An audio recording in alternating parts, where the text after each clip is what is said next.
So anong gagawin ho ninyo with this pronouncement coming from the ombudsman?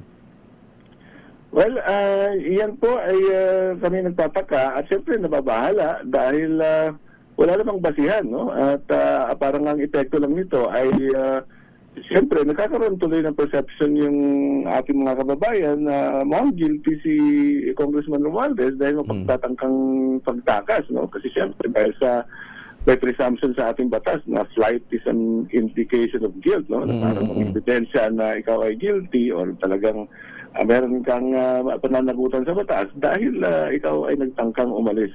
So kami po ay nag-aaral ng ating options under the law, what to do with this information. Kahapon lang po yan sinampulat sa atin.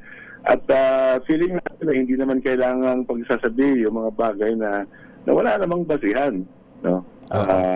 At wala namang dahilan, no, para tumakas ang former speaker.